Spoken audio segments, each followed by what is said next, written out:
Great. All right. This webinar is being recorded, and we hope to have ASL interpreter on board for anybody who wants this service. And there is a captioning link in the chat. I hope you can find that if you need it. If not, send a chat to Paloma Belazny. Send her a message through chat and she'll help you out. Hello and welcome to the National Council for Preservation Education Summer Webinar Series. I'm Julee Johnson, the Director of NCPE's Internship Program and the moderator of the webinars. We are offering this service in collaboration with the National Park Service's Cultural Resources, Partnerships, and Science Directorate. I'm joined today by Paloma Belazny of CRPS, Gilbert Adu, our Zoom technical assistant, and four great panelists who will speak about today's topic, collections, specifically those held by the National Park Service. First, I want to welcome all of the NCPE interns, any NCPE alumni, interns and fellows from the National Trust for Historic Preservation and Advisory Council on Historic Preservation, and from other organizations and agencies, and the National Park Service and other federal staff who are on board, and anyone else attending. I'm delighted that you can participate and look forward to your questions and comments, which I invite you to put into the Q&A at any time. Before I introduce our panelists, let me see if I can forward that. And my co-host from the Park Service, I want to provide a brief overview of the National Council for Preservation Education, in particular its internship program. NCPE is a nonprofit membership organization founded in 1978 with a mission to support educators and students in post-secondary academic programs in historic preservation. The internship program was created in 1992 with the support of NPS staff to make available paid professional employment for college students in historic preservation, cultural resource management, museum studies, architecture, and allied fields. That's why the length of the internships is limited to a maximum of 1,200 hours. So it's long enough to provide a meaningful experience, but time limited, so these experiences can be spread among a wide range of students as possible. Initially, only current students were eligible to apply, and at that time, apply meant filling out a paper application and mailing it with their transcripts to NCPE. But eligibility was later expanded to include former students who have graduated within the past 12 months. And since 2020, when NCPE became a member organization of the 21st Century Conservation Service Corps, all interns must be US citizens or permanent residents. So that's a snapshot of the internship program, and it gives you an idea of the eligibility and application requirements met by NCPE's current cohort of interns, of which there are about 150 this summer. I am delighted today to be joined by my co-host, Paloma Belazny, the Youth Programs Coordinator in the Washington Support Office. Paloma is responsible for assembling the speakers in the webinar series today and being NCPE's local guide to all things PLC and performing a myriad of other duties and responsibilities for youth programs in general and for NCPE in particular. Paloma would like to say a few words before I introduce our panelists.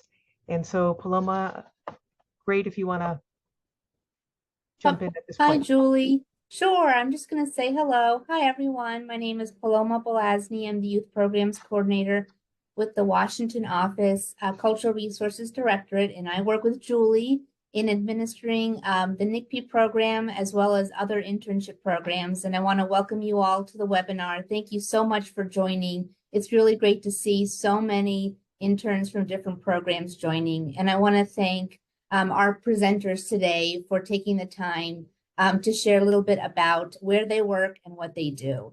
So I hope you enjoy. And I want to thank Julie for all her hard work in putting all this together. Thanks, Julie. Oh, that is so kind of you. And thank you for everything that you do. It's a pleasure to work with you, Paloma. So, and your time and energy putting together the entire webinar series. So we have 4 different panelists today.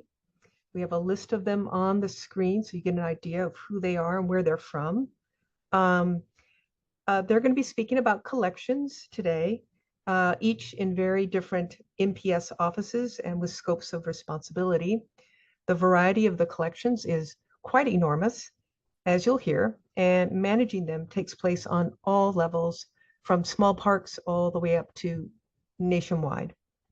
There may be time for a few questions after each speaker, so we'll see about that. But please, at any time, put any questions in the Q&A. Otherwise, we're going to have time at the very end for more questions, and we'll try to get to them all. I will also provide contact emails for all the speakers at the end. And finally, this webinar will be uploaded with captioning to NCPE's YouTube channel, which can be found by searching YouTube by the organization's full name, the National Council for Preservation Education. So I would like to introduce Mary Troy, our first speaker. Mary is the Chief Curator for the National Park Service. Before holding this position, Mary was the Regional Curator for the Southeast region of the National Park Service. Mary was first introduced to NPS while studying at the Catholic University of America in Washington, D.C. She applied for and got an internship that sent her to Minuteman National Historical Park in Lexington, Massachusetts, to work on an archaeological colonial farmstead survey. Many years later, while working at a park, Mary was able to hire an intern through the Catholic University Special Program of Special Collections MA program, and she's happy to report that student is now a curator with the National Park Service. So Mary. Great, thank you. Thanks. Yeah, take it away. Yeah, so I'm going to go off camera while I'm presenting, and I know that Catherine Blackwell's intern is on this presentation. Okay, so give me a second here. All right. So, and thank you, Julie, for that intro. I was asked to provide an overview of museum collections within the NPS, as well as our responsibilities as a bureau within the Department of Interior. I'm glad to do this for you because, as you know, I started with the NPS as an intern, and I know how valuable that hands-on experience is. And I wanted to start you off with all the acronyms. So NPS, WASO, MMP, that's our program in the Washington office. And I'm going to do my best not to use acronyms in this presentation. So the National Park Service has managed museum collections since its creation in 1916.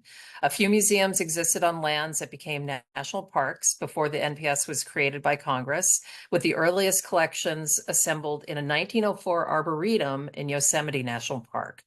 The National Park Service was created to promote and regulate the use of the federal areas known as national parks, monuments, and reservations, and to conserve the scenery and the natural and historic objects and the wildlife therein. The National Park Service is responsible for managing over 50 million museum objects and over 87,000 linear feet of archives. Most of the museum collection growth is driven by material collected due to compliance activities or for resource management documentation. And most of that would be in the disciplines of archives and archaeology. Park museum collections are widely used both within the National Park Service and beyond. In 2023, we managed close to 3,000 loans of over 21 million objects.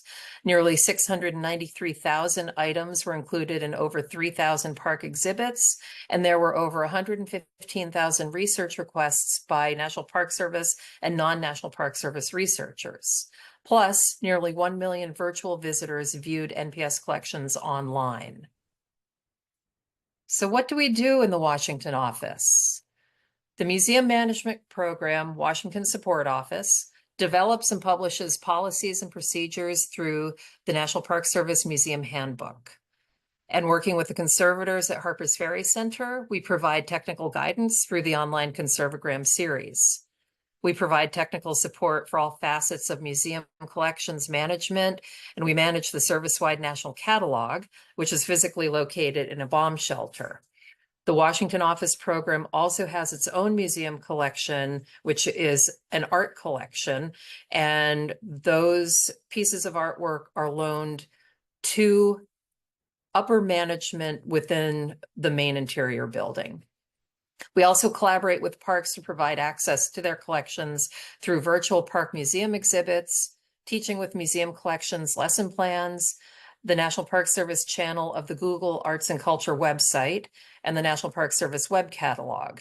And as you can see by this slide, we aggregate a lot of data about our museum collections.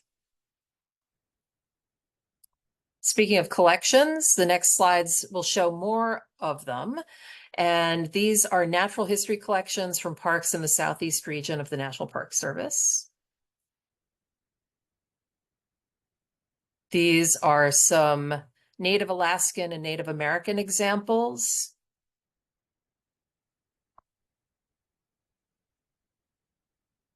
And important milestones in American progress.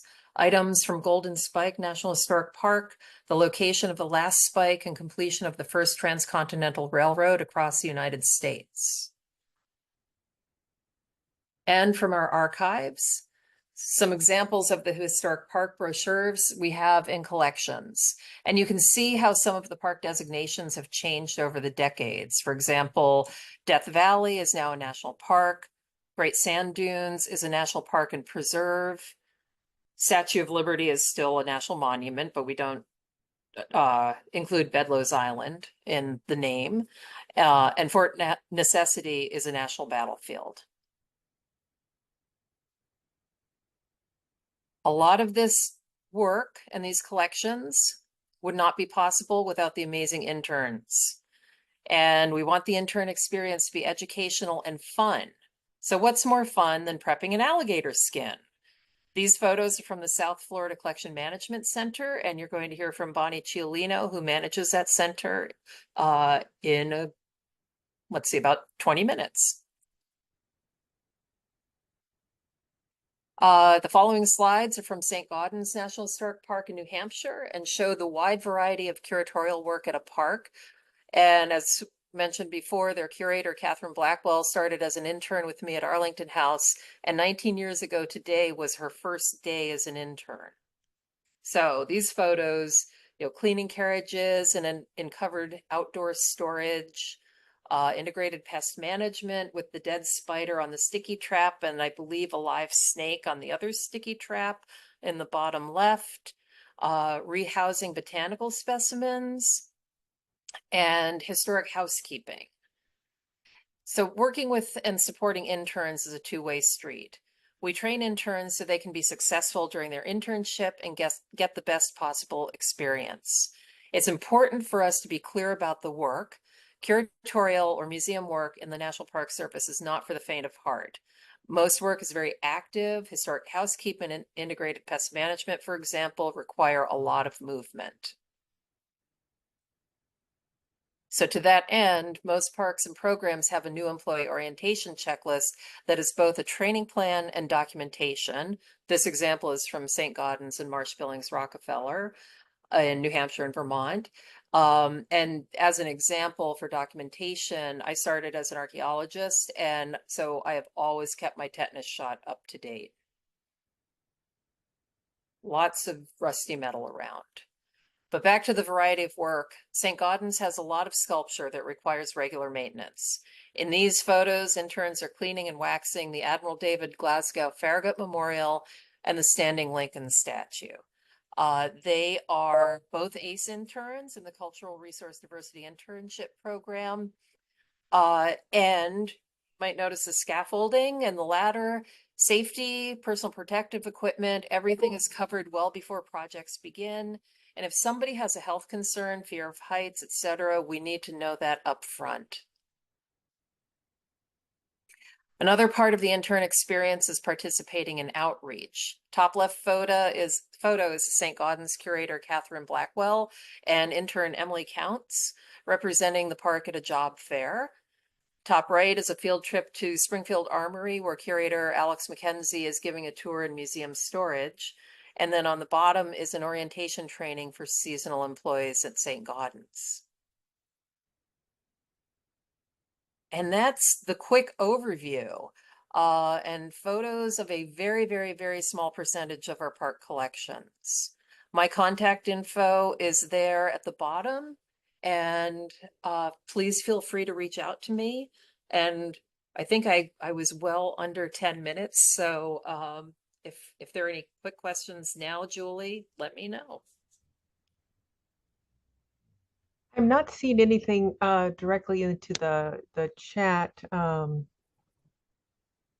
but I guess I would ask, this is my question, is in let's say the past 5 years or a period of time, what significant changes have you seen in collections management and how they're treated, how the public interacts with them?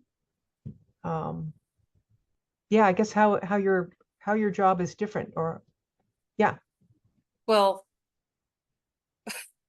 I've been in this position for about 1.5 years officially. So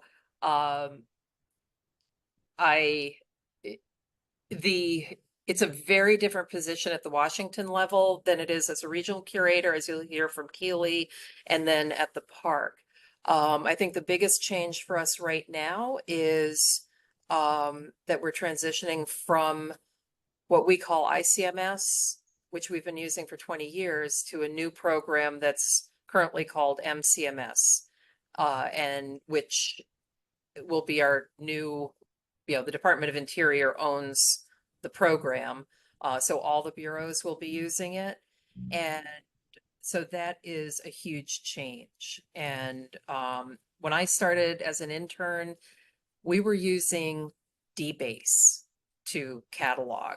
So I am 900 years old, and but it's amazing because we briefly used DBase, and then it became ANCS Plus, and then on to Rediscovery. Mm-hmm. And so I've seen a lot of change. Mm. Yeah, and Emily in the photos is now a museum tech at Herbert Hoover. That's fantastic. Love it. Yeah, so I would say that because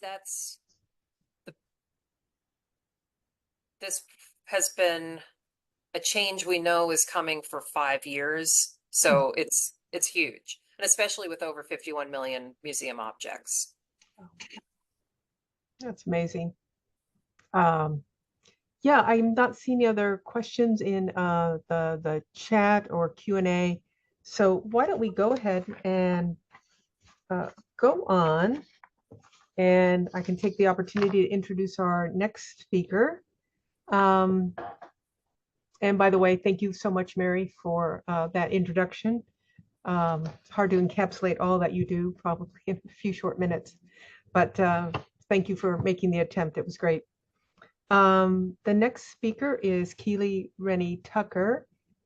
She is the regional curator for the Midwest region of the National Park Service. Prior to this position, she was the staff curator for the Midwest region museum program and has hired NCPE interns for the past 15 years. She has 20 years of experience in managing federal museum collections and worked in private and university museum collections. She holds 2 master's degrees, a Master's of Science in Museum Studies, Master of Arts in Anthropology from the University of Nebraska, Lincoln, and a Bachelor of Arts degree from the University of Oklahoma. Thank you for sharing your screen, Keely, and so let's hear how it's different for you. Great, thank you, Julie. I'm going to turn my camera off temporarily while I present too. Okay, thanks everybody for joining this afternoon. So I am the regional curator for the Midwest region. We have 7 regions within the National Park Service.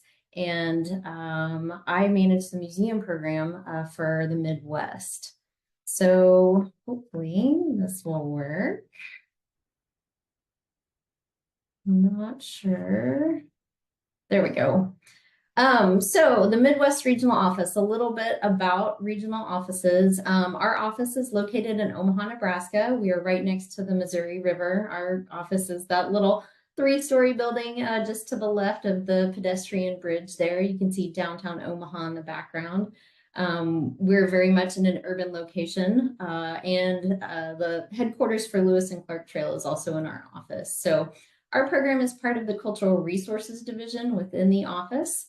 You can see the map on the left outlining our region and the parks that we provide support to from our office. Our region consists of more than 60 park units across 13 states. We have multiple national heritage areas, 3 national trails, and over 1,900 employees. It also includes 20 lighthouses, 4 bison herds, and 2 of the top 10 longest caves in the world, Jewel Cave and Wind Cave, which are both in western South Dakota. So a little bit about our program. What we do, we provide subject matter expertise to our park staff out in the parks, in our 60+ parks.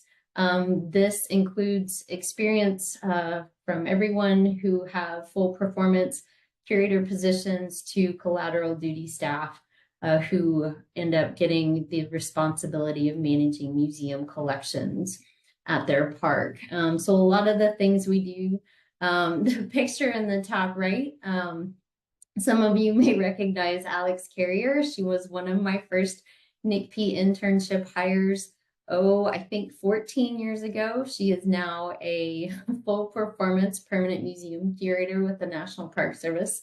That's a project at James A. Garfield. We were cataloging the entire collection in the house on that project. So what we do a lot is on site in the parks. A lot of what we do is from our office in Omaha, but it's always supporting the management of those museum collections.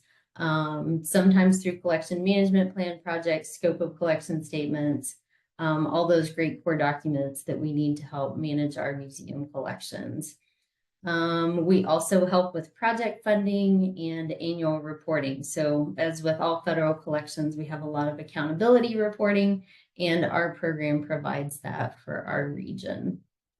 So along those lines, the experience that our interns receive when they work in the Midwest Regional Office Museum Program, they get a working knowledge of managing federal collections.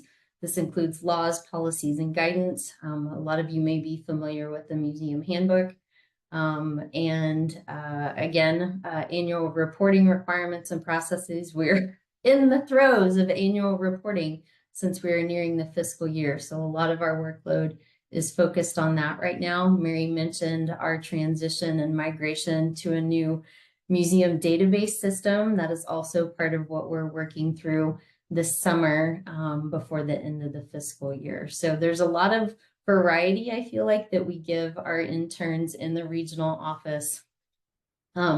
We really encourage interns to travel when they work for us. We want to get them out in the parks. Omaha's great, but the parks are better. Sometimes those projects include rehousing, could be program assessments, inventory, could be assistance with exhibit installation, cataloging. We have consolidated museum storage facilities across our region. So sometimes we're packing and moving collections, whether it be for permanent or temporary relocation, and providing recommendations for future projects.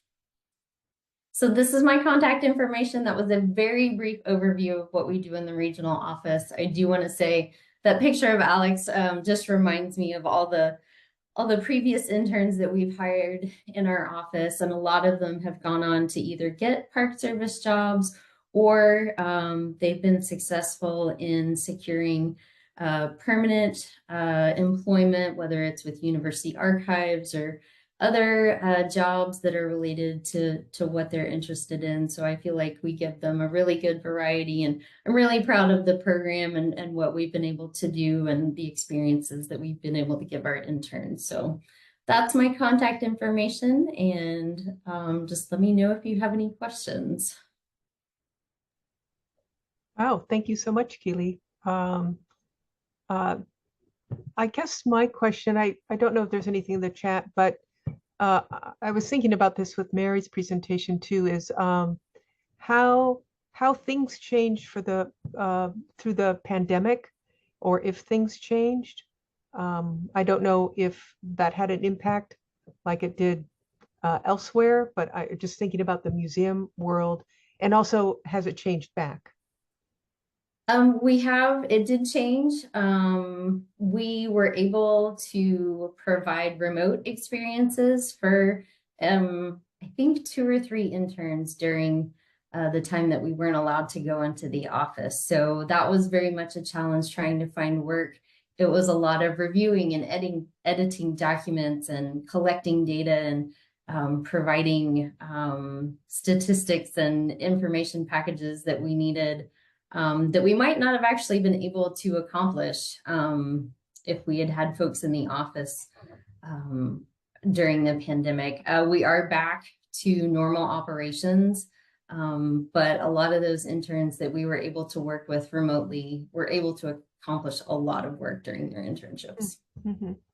I just have noticed more, and this is since 2021, that era, that at least our interns are doing a great deal more digitization work, and thinking that this is all part of a sort of as a result of the pandemic, about trying to make accessible to the public a virtual collections.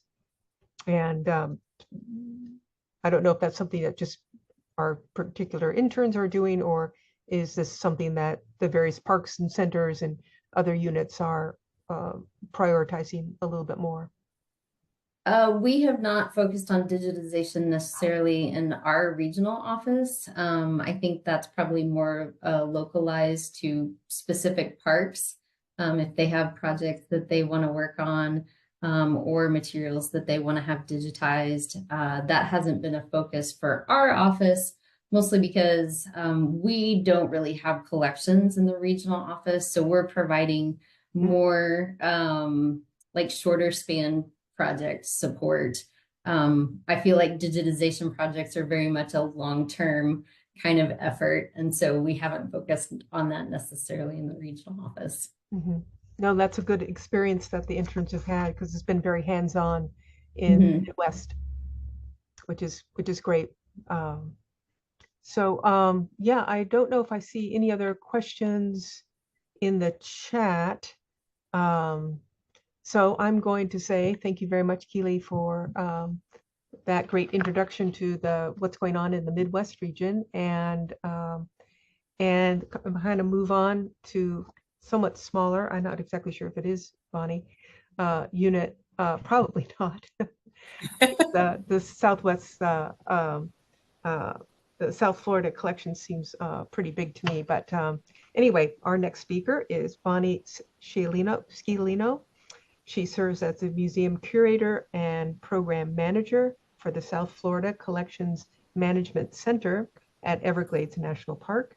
She received her undergraduate degree in sociology and anthropology from the University of Richmond, and her master's degree in museum science with a concentration in archival studies from Texas Tech University. She has enjoyed serving as mentor to over 50 interns during her 18 years working for Everglades as both the center's archivist and museum curator. So with that, what do you got? All right, are you able to see my screen? I can, yeah. Wonderful. Okay, I'm going to turn off my camera, kind of in line with what everybody else has been doing. Thank you, Julie. Thanks so much, everyone, for being here today. I'm really excited to share some information with you about the work that we do at the South Florida Collections Management Center.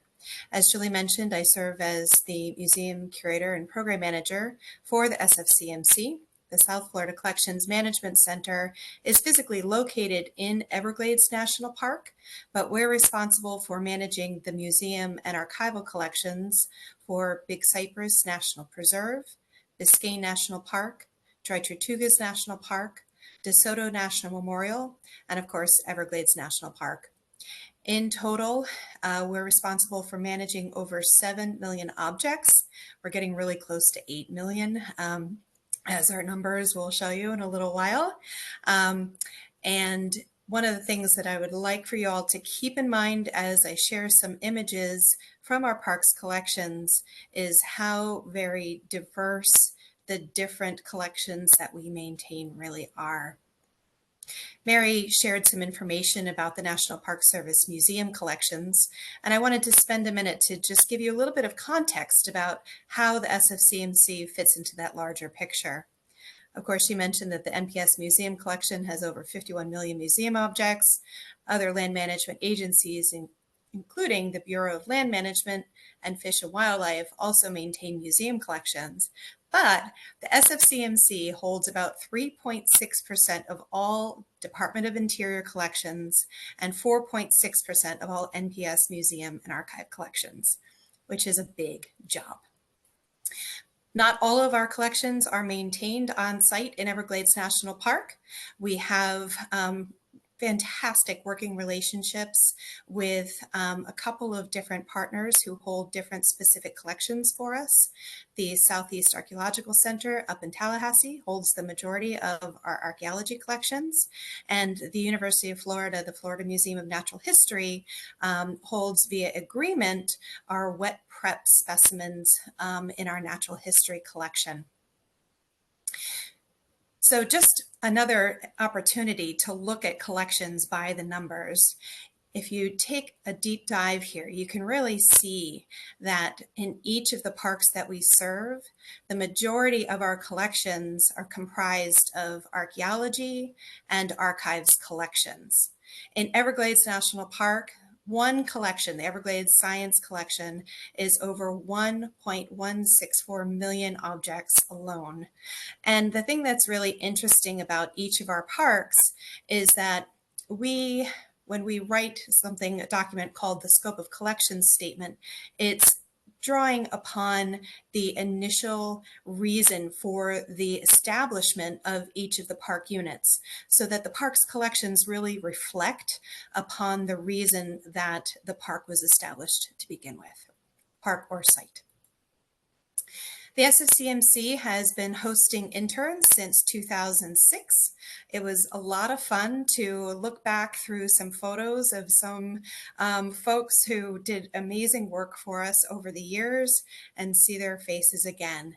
And one of the things that really came to the forefront of my mind is that the work that we've been able to accomplish has been enabled by the hard work and diligence and dedication of interns. And truly, I recognize that we have not been able to do this alone. As I mentioned, we've hosted over 15 interns over the course of 18 years. And I love the fact that they are able to gain practical, hands-on experience in museum and archival work. On more than one occasion, I have said to interns, okay, you just did this, great job, go put it on your resume. And I hope they take that advice to heart, because we know how competitive it can be in our profession to find permanent, productive careers. And one of the nice things for the interns that we've hosted is that the program has schedule flexibility built in. And so the students have been able to focus not only on their professional development, but also on completing their degrees.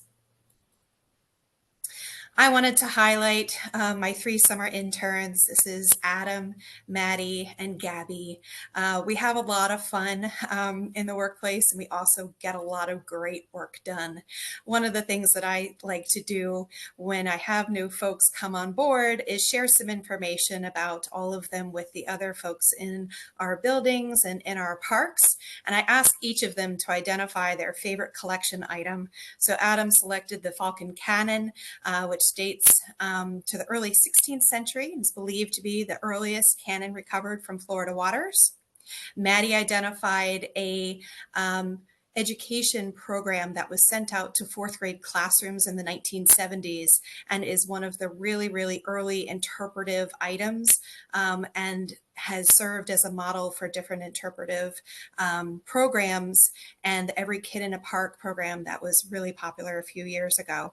And Gabby selected our taxidermied Florida panther, which was taxidermied by an amateur taxidermist in the early 1900s. And this particular specimen has always given us a good little chuckle because he's a little disproportionate. So our interns work really hard when they come to work every day, and we try really hard to make sure that they are not just standing behind a photocopy machine scanning documents or something. We want to give them the experience so that they have the opportunity to demonstrate their skills when they're applying for jobs. And it's always a little bittersweet for me, I will confess, that they go on to fantastic careers. We've had past interns move on to other NPS sites, both in museum and archival professions. They've moved on to other libraries and archives. We've had interns accept positions with the National Archives and Records Administration. Some have gone on to state archival repositories, and some have gone on to do biological research for federal agencies such as the USGS. We have a wide variety of projects that our interns engage in. Some of the natural history collection cataloging products are listed here. We had an intern working on cataloging spiders that were conducted by a researcher, Mr. Drini, and he was able to pull together a lot of really important data for this particular collection. The photo in the center is an image of the lichen collection for Everglades National Park that has been completed by Rick and Jean Seavey. And those researchers benefited from NCPE intern assistance in helping to do some of the cataloging of this really significant lichen collection. Interns have also helped support work that we've done with our herbarium collection, which exists in both a physical and virtual capacity. I mentioned earlier that their collections are as diverse as the parks that they represent. So here you can see everything from our herbarium collection to our articulated Burmese python associated with Everglades National Park. And I think it's really fascinating to look at the shape and design and form of some of these natural history collections. We also have had interns helping to support cataloging work with cultural resource collections. We've had archaeological surveys conducted of some of our archaeology collections. An intern last summer actually assisted us with a metals rehousing project so that we could get our metal collection into better storage. And we've also had interns work on supporting cataloging of history objects, which has also involved some photo documentation of the collections as well. Again, highlighting the difference and diversity of types of materials that we hold in our collection, everything from historic items to textiles and artwork. Just a few beautiful examples from South Florida. This is our intern, Adam, I mentioned earlier. He's been working on cataloging some resource management records for Biscayne National Park this summer. And our archives interns over the years have contributed to cataloging resource management records for our 5 NPS sites. And at this point in time, interns have contributed to cataloging almost 2,000 linear feet of archival collections, which is really awesome. It helps us to improve accessibility to our collections and helps us to support research requests when people come looking for answers to questions they have about our parks. A few examples of the types of collections we hold within our archives. They include everything from park reports and brochures to line drawings and maps and oversized documents and plans, and also scientific data. I mentioned the Everglades Science Collection, and this is a data sheet. This is actually from Biscayne National Park, but we have a lot of similar original data sets that sometimes researchers need to go back to and cross-reference if there's a discrepancy in data. Then we have some more interesting sort of ephemeral items, first day cover stamps, our rare book library, and a very fun collection of Everglades film memorabilia. And this was one of the former staff members' favorite item in the collection, the Stanley poster. Will make your skin crawl. One of the other things that we've been working on in recent years, and I'm so glad Julie asked this question about how things have changed, we've really been drawing our attention to how we can increase our ability to reach users and increase accessibility. And we're in the process of getting a set of 19th century historic documents associated with Fort Jefferson, moving into a platform where citizen archivist transcribing can take place. So we'll be able to provide access to a wider audience through that. This is Maddie working hard on doing some photo editing of those documents. And she's also been working on doing some social media content creation, which highlights items from our museum and archival collections. So if you don't already, make sure you start following some of the South Florida parks on social media. This is our intern from last summer. This is Connor, who was working with us doing some exhibit development. The exhibit that you see was put together as part of the celebration of the Everglades National Park's 75th anniversary.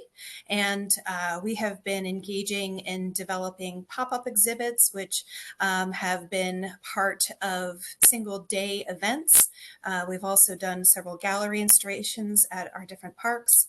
We're in the process of developing some web exhibits, and of course the traditional visitor center exhibit as well. And this is a lot of information, but this is where you can find more information about our collections and the work that we're doing. If you're interested, you can scan our QR code and take some time later after this awesome webinar to learn some more about what we do.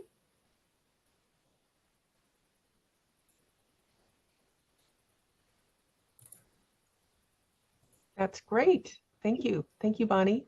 And we did have a question from Alexa Rose about a link specifically to the herbarium. Is that something that you can put in the chat for people to take a look at? I would like to. Unfortunately, the support for the virtual herbarium has had some issues with corruption, and we're looking for a new platform. This was a conversation we were having yesterday, actually, to re-upload our digitized herbarium. But if there's an interest in particular specimens, feel free to reach out to me and we can share those images directly. Great, great. That just brought up to my mind the sort of the IT outages related to IT, I guess it was, for the airlines that just happened. And I just image in my mind came up about how online collections could be corrupted, by bad actors. Not that I think that will happen, but in my little mind that about, where museum officials are starring in the movie and they're their hero and heroine, just a idle thought. But one of the things that you mentioned was Fort Jefferson, and I wondered why Fort Jefferson. Why was that selected, or was that there's a particular reason why that sort of came to the fore and it came from rose up? Yeah, that's a great question. Our previous curator recently completed some research at the National Archives and Records Administration about some of the soldiers that were stationed at Fort Jefferson. There's a lot of really interesting research being done there now in relation to the people that were there. There was recently a discovery of a submerged headstone for one of the individuals who passed away at Fort Jefferson and was interred there. So we're trying to learn more about the people, and we're trying to tap into the energy of kind of crowdsourcing some of this transcribing work, and hopefully be able to provide some more information to records that are otherwise not going to be able to be searched online because it's all, manuscript text from these original records. Right, right. No, that's fascinating. Fascinating. Mm-hmm. And it's a cool place. Yeah.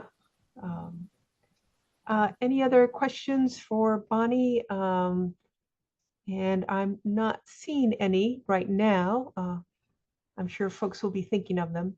So, but thank you very much, Bonnie. That was a really nice overview. And of course, I love the pictures of the collections and the variety of collections. And to find out that you have a lichen collection too, just like Cris does. And they're like as polar opposite as possible. So that's going to be kind of fun to talk about. Anyway, my next speaker here is Cris Garcia. And all right, she is the museum project manager at Klondike Gold Rush National Historical Park in Sitka, Alaska. She studied art conservation in Guadalajara, Mexico. Before joining the National Park Service, Cris participated in various conservation projects across Mexico and Germany, where she had the opportunity to work with pieces from the National Museum of Anthropology, the National Museum of the Viceroyalty of New Spain, and the Egyptian Museum at the University of Leipzig. Anyway, did you want to share your screen, Cris? Yes, for sure. And yeah, I am located in Skagway, Alaska. Oh, Skagway. Yeah. Okay. Let me know if you can see it. Yes, I can. There. All right. All right. Well, let's get started. Well, as Julie said, my name is Cris Garcia. I am the museum project manager here at Klondike Gold Rush National Historical Park. I joined the Park Service back in 2022 as a NCPE intern, actually. And I am currently the Ship Manifest Paper Conservation Project manager since 2023. As the leader of the project, some of my responsibilities include hiring NCPE interns, but also developing daily workflows, as well as helping processing historic documents along with my team. I would like to talk a little bit about the park.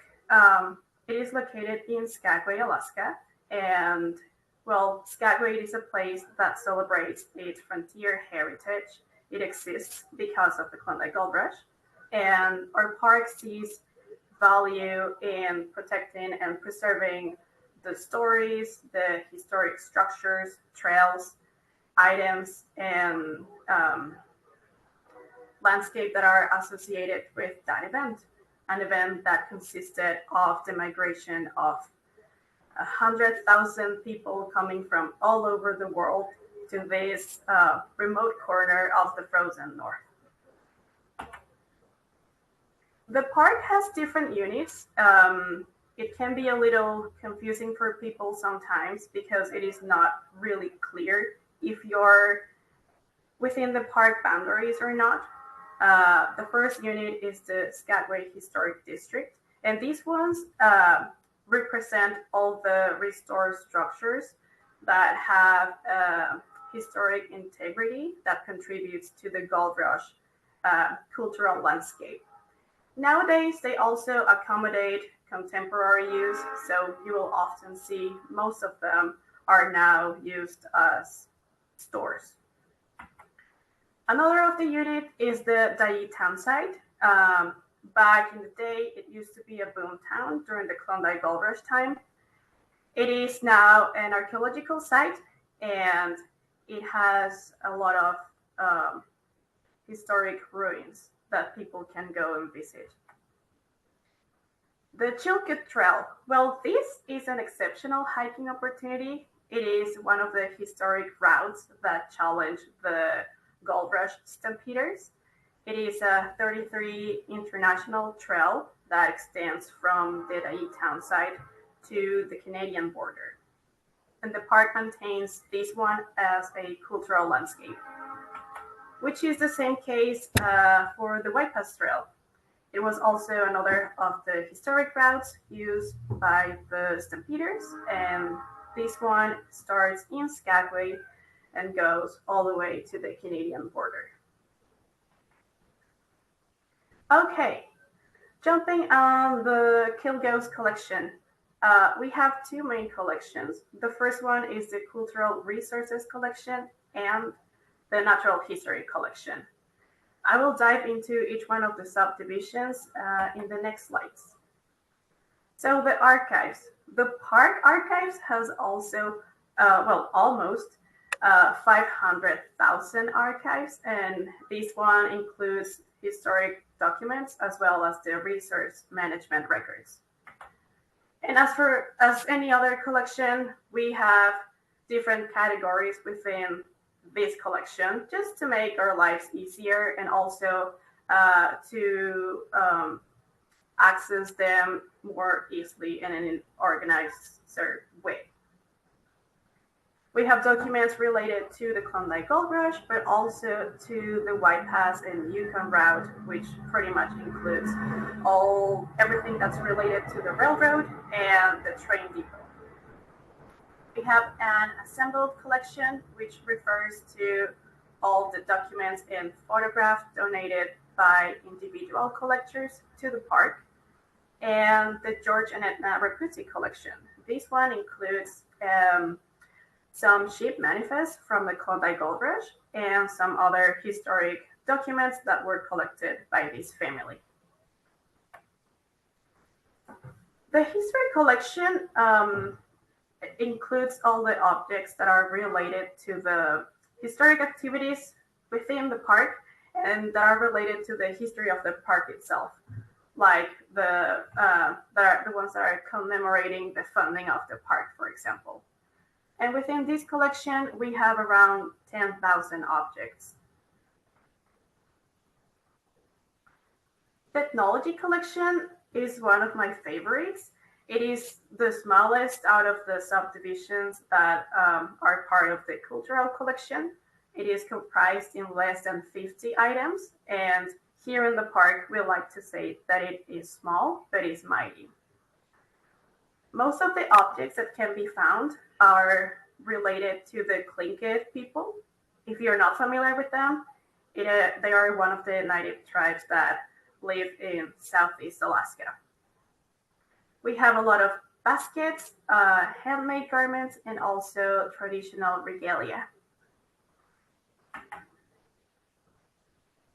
The archaeological collection represents the 63% of all the park's collection. Most of the items were recovered from excavations that happened in Skagway and Dai, and they are from the 19th and 20th century. This image that's on the right side of the screen is a really special one because it was found last summer in the Dai town site, and it is an harmonica, and is currently the only musical instrument that we have in the collection. Finally, we have the art collection. We have 145 works. Most of them are paintings, but we also have fine art photography. The natural history collection, as its name says, consists of plants, lichen, fungi, and animal specimens. We also have an herbarium with a lot of dry flora and fungi, with an entire folder dedicated to invasive species. And just as Julie said before, we also have a lot of lichens. We used to have the crown of being the place with the most diversity of lichens in North America until last week. Now, the park that has the crown is Glacier Bay. And the area within the park's boundaries that has the most diverse is the Chilkat Trail. So Kilga has worked with NCPE interns since 2022. And since then, we have hosted a total of 10 interns. The NCPE interns that have worked with the museum program have done wide variety of activities. One of them is the housekeeping of the museum facilities. And this one includes the integrated pest management, as well as the environmental data collection. And they have also helped writing condition reports of museum artifacts, as well as assisting relocating them when we need to move them from one place to another. They have also supported our museum technicians with research requests and, of course, the annual inventory. I personally believe these two last ones are a great opportunity for interns to really get to know the collection. One of my favorite activities was the Juno Ranger Day, because interns get the opportunity to create a program for kids that has to be educational and fun at the same time. And it is a great way to share what they do in the park. The main activity that the NCPE interns do during their internship is the Ship Manifest Conservation Project. Here they work with historic documents from the Klondike Gold Rush. And what they do is they are doing stabilization conservation treatments, which means that they are cleaning the documents, but also doing humidification and flattening. They are also mending them if needed. And while doing the conservation treatments, they are also entering metadata to then process to digitize them. And this is mainly to prevent unnecessary handling and just contribute to their long-term conservation. Last but not least, each document is being rehoused. Part of their internship include some field trips. There's a local one where we go out to the local cemeteries and look for people's names that have been found within the documents they've worked with. But last year, we also went to Juneau, where they had the opportunity to go to the Alaska State Museum. They checked their archives, and we also visited the Sealaska Heritage Institute, which is a place that works really close with Native tribes. And they provide assistance with their conservation needs when it comes to their ritual artifacts that they use. One important part of the internship is the shadow opportunities that the interns have. We like to encourage them to go out there and do cross-divisional work within the park. One of the most popular shadow opportunities are the ones from the Natural Resources Program, where they get to go out there, help with different types of surveys, look for boreal toads, but they also really enjoy just spending a day out in Tayi with their archaeology crew, or just going to the school and help giving programs for the kids in Skagway. That's it from me. Thank you very much. Oh, thank you so much, Cris. That was great. And I especially like the sound effects, like when you were saying the word like railroad. It sounded like the horn of a train was coming through right behind you. Oh, that you hear it? Yes. Is that a boat horn? No, I think that was a train. Oh, Yeah, That was good timing. It was very good. And I know that you planned that. So I was kind of interested when you mentioned the annual inventory. Is that like a day long kind of thing or a multi-week long thing? We usually take a few days. We in the past we've done around 3 different inventories depending on the help that the museum technician need. But yeah, we like to give interns some list with the catalog numbers of the items for them to go out and find. So they really have to go to our museum storage facilities and dive into the collection. Wow, what a great introduction to a wonderful collection. And thank you also for highlighting the work of the NCPE interns. That's wonderful of you. We have a few cool questions. Let me see if I can read them. What is the Soapy Smith skull? Oh, it is actually one of the pictures I added in my archive slide. Am I still sharing my screen? Yes, you are. Okay. It's this one here. Oh. Yeah. Soapy Smith used to be a really popular character in Skagway's history, and I really wasn't expecting anyone to identify it. Didn't know it was that popular around, not in Skagway, outside Skagway, I meant. Is it really a skull or is it a rock formation? No, it is a rock, and people painted murals back in the day. We still have some paintings nowadays, and these are something that you can see right on the cruise ship's dock. Right. Wow. All right. Let me see. Yeah. Okay. And I just had a question. I can think the same one I had earlier about how much you do digitization. And is that part of making your collection available to a wider public? Yes. Well, for this project, we are very much we're on the first stage. We are actually the first people who are actually processing each single page of paper that we have.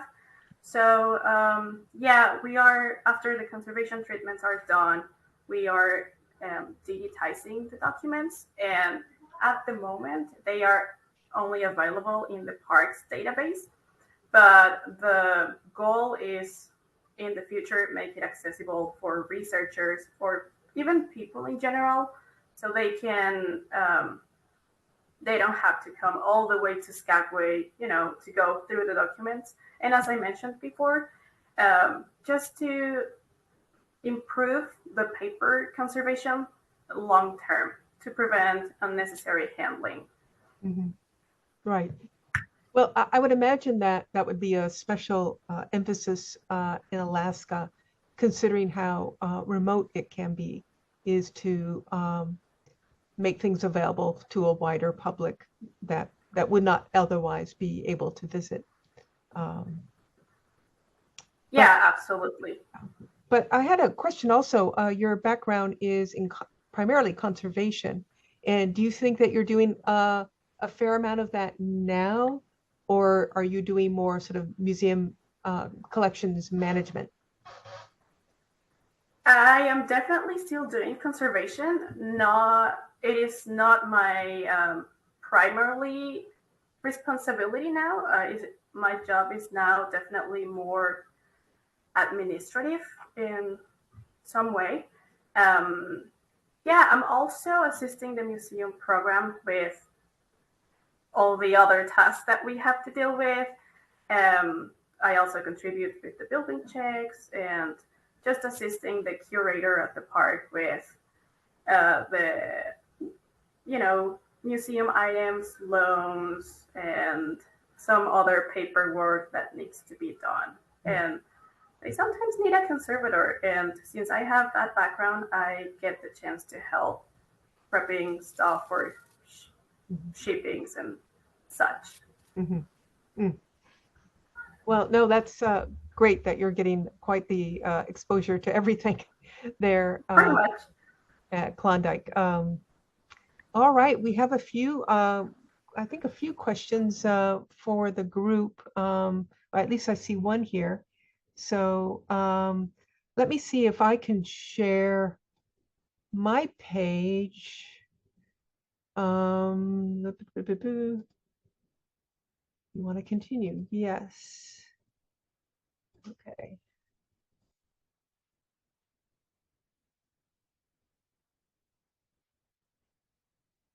And I'm trying to move the screen, but that's not happening.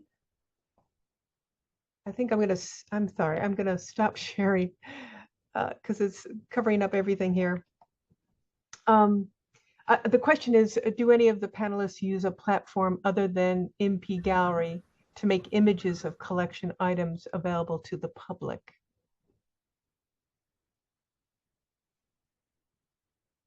I don't know if that's anything anyone can respond to. Well, Yeah, this is Bonnie. Sorry, Mary. Go with ahead. No, start with Bonnie. Yeah. Okay. Actually, this is a partnership that started when Mary was at the Southeast Regional Office. We work with Clemson University and a platform called the Open Parks Network to host historic images from the parks archives. Right now we have images from Everglades, Dry Tortugas, Biscayne, hosted on the OPN site. DeSoto and Big Cypress are on deck. And we're also working on developing an NPS website, the SFCMC NPS website. So we're including more images of park collections on that as well. Thank you, Mary, for sharing that out. Yeah. And in the Washington office, when we do the virtual exhibits, well, we share through Google Arts and Culture, and I'll grab that link in a minute too after I stop talking. It's too late in the day for me to multitask. But with our virtual exhibits, we have to work through NP Gallery. One of my employees, my direct reports, is brilliant with all of that, and there are a lot of changes going on, and which have to do with the IT support and the way we use the platform. So I wish I could answer that better, and she's out of the office, so I was going to ping her, but I can follow up and give you a better answer that doesn't stumble all over all my words. But we also still have the web catalog, which is hosted through ICMS or Rediscovery, I'm sorry. And I think UT Knoxville. And I can share a link to that with you. So I'll grab the Google Arts and Culture and the web catalog. And throw them in the chat. Great. Wonderful. So I just I had a question. Maybe this is for Mary. I guess I kind of see you as someone from above looking down on all the parks and the centers and all of that. And I just had a question about what are there certain collections that are really really bring to your attention, that are really favorites of yours, and also where are you really trying to push support for researchers and park employees and a public and that sort of thing? Yeah, digital access is so critical for outreach and for people to use our collections. And it is harder and harder because our budgets are more constrained. So we have fewer people, but also with IT security, so everything has to work together. And in order for access to work. And we're one of the changes that we have is a Rediscovery that hosts ICMS. That contract with them ended in 2019, but this is where our web catalog is hosted. So we are working on, we don't want to lose that information as people use these photos and the data. And so what do we do? It's one of the things we're working on.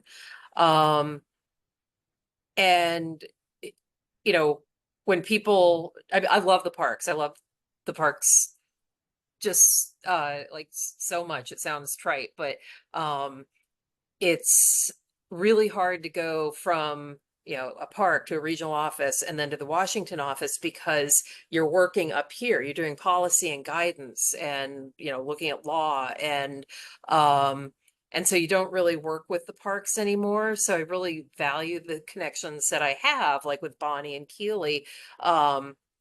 And everybody else to keep me connected on the ground level to what's really important. But if we're getting to a what's your favorite park, what's your favorite artifact, oh my gosh, I think you could, boy, I love San Juan National Historic Park in Puerto Rico. Because the fortifications are amazing, but I also, I'm focusing on Southeast region because, going to all those parks there as a regional curator was amazing. The first time I went to Big Cypress, it's like, everybody calls it a swamp. It's the most beautiful water and beautiful environment that you'll ever see. And then, you've got when you're driving from Yellowstone to Grand Tetons and you go around that one corner as you're driving south and you suddenly see the Grand Tetons over the lake. It's unbelievable. So it's really hard to say this is my favorite because, I've been to, I think about 240 of the parks so far. Thank you, National Park Service, and amazing road trips on my personal time. And they're amazing. There's some that I'll say, would that be better as a state park? Not for me to decide, but like, as an example of one that's, I think is just, people need to go to it, is Craters of the Moon. It's just astonishingly beautiful and really, really cool. And then you can go around to, what is it, Atomic, Idaho. There's an NHL there where the first atomic blast was done, and they have a passport stamp, and they do a really good tour. So I'll shut up because I could talk about this all the time. I just, now I want to just get in my car and drive somewhere. No, one of the questions I had, I guess for Bonnie, because she really highlighted the favorite object of her interns was, of course, to ask her, all right, you have to select one object. What is it?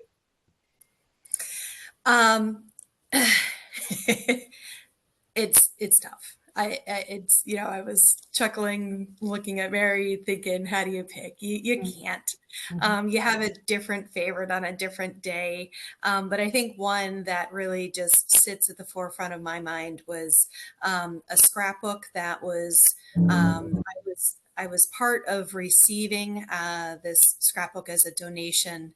And it was compiled by the members of the Florida Federation of Women's Clubs and documents the history of Royal Palm State Park. And the minute that I held that thing in my hand, I was like, oh my God, this is Royal Palm State Park was the nucleus of what is now Everglades National Park. And it came about because there was a group of women who were dedicated to the mission of preserving this place for future generations.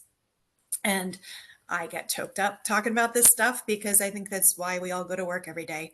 And so, yeah, I'd say that's probably my favorite. Well, now I want to hear more about that. But we're getting send you close to the end of our time. Sure. Cris, if you want to chime in with your favorite, I'm pretty sure it's a lichen, isn't it? Your favorite object? I wish. We just have a lot. It is hard to pick only one. I was thinking of some of the objects that we have within the collection, but definitely because the documents are the things that I deal with every single day. There was one that came immediately to my mind.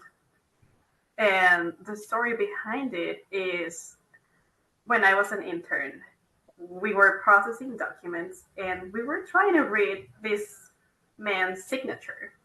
I could read his first name, but the last name, oh my God, it was so hard to, no, we just couldn't. It took us months. And one day I was like, friend, it says friend, Elmer A. Friend. And yeah, he was an agent for one of the Alaska steamship companies. And his name is really popular. We come across it pretty often. And one day I was going through one of the boxes and I found this really fancy looking paper. You could tell the quality was really high. It was shiny. And I started reading it, and it was a personal letter for this man. And I felt that at that time, I only knew his name. But after reading the letter, I get to know him in some way. Because this person was asking him, hey, how's your family doing? How are your babies doing? Like, now I know he had a family. He had babies. This person even said, oh, I've always wanted to joke with you, but you look just so serious all the time. It makes me like afraid. But yeah, I would say definitely that little personal letter is definitely my favorite. And I feel that's one of the nice things about my project. We just have so much, you don't really know what you're gonna find next. And that's like the whimsical part of it. That's all great to hear. And again, makes you want to delve in, and hopefully some of our interns will go on to great success with the Park Service or other federal agencies and in collections.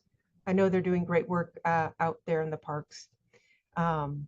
So I think we've just passed our time. I want to thank all of our panelists for joining us and doing such a great job telling us what they do, how they work with interns, how important their work is, what their favorite object is, and basically also for, and I'm sorry Keely isn't here either, so I can thank them for supervising interns and being their mentor.